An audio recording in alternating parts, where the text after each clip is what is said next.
Hi friends, welcome to our channel Aradhya Satvik vlogs. ఈ vlog అయితే నాకు చాలా ఇష్టమైన వ్లాగ్, చాలా ఇష్టమైన మెమరీస్ అనమాట. ఇవి మేము ముంబైకి వెళ్ళినప్పటి మెమరీస్. ఇవి మా అక్క, తమ్ముడు, నేను వెళ్ళామన్నమాట. యాక్చువల్గా నా ఇంటర్వ్యూ కోసమని వెళ్ళాము. ఇంటర్వ్యూ యూనియన్ బ్యాంక్లో ఐటీ ఆఫీసర్గా. రిటర్న్ గ్రూప్ డిస్కషన్ అంతా హైదరాబాద్లో అయింది. ఇంటర్వ్యూకి వెళ్ళాలా వద్దా అంత లాంగ్ ముంబైకి అని చెప్పి ఆలోచిస్తూ ఉంటే మా తమ్ముడు బూస్టప్ ఇచ్చాడనమాట. యాక్చువల్లీ వాడే తీసుకెళ్ళాడు. వాడు అప్పుడు చెన్నై ఐఐటీలో చదువుకునేవాడు. వాడు అటు నుంచి వచ్చాడు, మేము ఇటు నుంచి వెళ్ళాం ముంబైకి. సో ఇంటర్వ్యూ బాగా చేశాను. అయిపోతుంది అనుకున్నాను, బట్ అవ్వలేదు. అయితే 1 వీక్ గ్యాప్లో 2 ఇంటర్వ్యూస్కి వెళ్ళాను.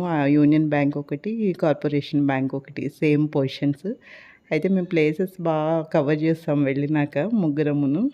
హ్యాంగింగ్ గార్డెన్స్ అని, షూ బిల్డింగ్ అని, నారిమన్ పాయింట్ అని, ఇంకా అక్కడ ఏముంటాయి Taj hotel, gateway of India ఉంటాయి కదా, ఇండియా గేట్ సంథింగ్ ఢిల్లీలో ఒకటి ఉంటుంది, ఇక్కడ ముంబైలో ఉంటుంది. అవన్నీ కవర్ చేస్తాము.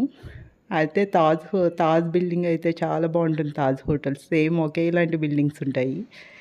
అందులో ఒక టెర్రరిస్ట్ అటాక్ చేశారు. అప్పుడు చాలామందిని చాలా దారుణంగా చంపేశారు కదా.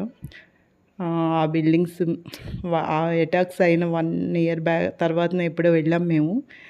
ఆ బిల్డింగ్స్ సేమ్ ఉంటాయి చూడండి. అక్కడ క్లోత్ అది కప్పేసింది. అంతా ఆపరేషన్ వన్ సైడ్ అంతా డ్యామేజ్ అయిపోయింది బిల్డింగ్ కూడా. బాగుంటుంది చూడడానికి, చాలా బాగుంటుంది. బాగా వస్తారు, ఎక్కువ మంది టూరిస్టులు ఎక్కువ వస్తారు ఇక్కడ ముంబైకి. అక్కడ బీచెస్ కూడా అంత పెద్ద ఏం బాగుండవు, కానీ ఈ బిల్డింగ్స్ అవి బాగుంటాయి. ఓల్డ్ బిల్డింగ్స్, ఈ రైల్వే స్టేషన్ ఉంటుంది కదా, ఛత్రపతి శివాజీ టర్మినస్ అని బిల్డింగ్ చాలా బాగుంటాయి. ఓల్డ్ బిల్డింగ్స్ బాగుంటాయి అక్కడ, ఓల్డ్ కన్స్ట్రక్షన్స్. ఓకేనా, చూడండి ఒకసారి వెళ్ళి. అక్కడ ఫాస్ట్ ఫుడ్స్ కూడా చాలా బాగుంటాయి. పావుబాజీ, వడాపావ్ అట్లాంటివన్నీ. నాకైతే చాలా ఇష్టం పావుబాజీ అంటే. Thank you guys, please share and subscribe my channel. Thank you.